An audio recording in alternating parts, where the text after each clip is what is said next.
Be surprised to learn that there is more to that bottle than a pretty girl. But it wasn't Bewitched. Here's the shocking revelation of why it was suddenly canceled on air. A famous novelist started it. Sidney Sheldon was the notorious best-selling novelist of some of the most remarkable suspense novels of our time.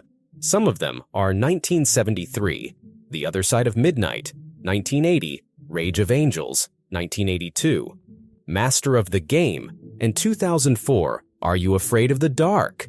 But the famous writer started in Broadway and television shows. He conceptualized I Dream of Jeannie in 1965. The classic sitcom is about a genie in a bottle who fell in love with an astronaut. It aired for 5 seasons until its sudden demise in 1970. The one who started it surely had the last say. The genie competed with The Witch. The rival network ABC had great success with the witch-inspired show, Bewitched. It was ranked as the second most watched series at that time. Sidney Sheldon and his colleagues took the challenge to compete with a twisted concept. They ruffled some feathers for the first few seasons of I Dream of Jeannie. It did get some spike in the ratings, yet not enough to last long. She was not supposed to be a blondie. NBC network had to avoid comparisons of their genie to the Bewitched star played by the elegant Elizabeth Montgomery.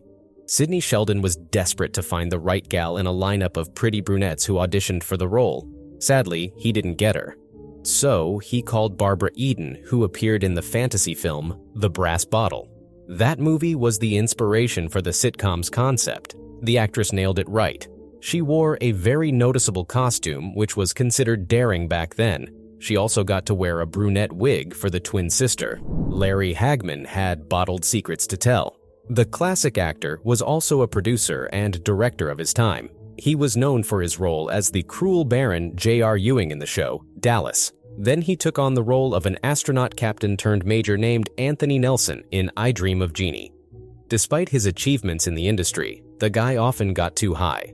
It was the era of psychedelics after all. But he was also a chain smoker and a heavy drinker. That affected his professional work. Eventually, he had to undergo a liver transplant. In his prime years, he was also diagnosed with throat cancer and battled with it upon his death. Despite all that, the man took care of his ailing wife and family. He was surrounded by his loved ones during his passing. It aired in black and white. NBC already aired their shows in color. But I Dream of Jeannie was still in black and white. It was to ensure that the special effects for the main character's magic were achieved properly. But Sidney Sheldon believed in his creation so much that he was willing to pay a good sum to play the first season in color. Yet, the executives dissuade him, saying it might not even make the next season. They knew better. The broken bottle ended it. The uniquely shaped genie bottle was not custom-made for the show. It was a commercial bourbon whiskey bottle. But it's not your average alcoholic brand. It was produced by the best-selling Jim Beam.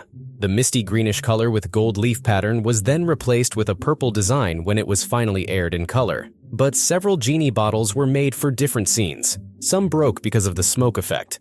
In the final episode, the bottle was broken, symbolizing that Jeannie's secret was finally revealed. Fans raged over the wedding. The season finale ended with bells. Since it's a romantic comedy sitcom, it's expected to have a happy ending with lots of cheers and kissing.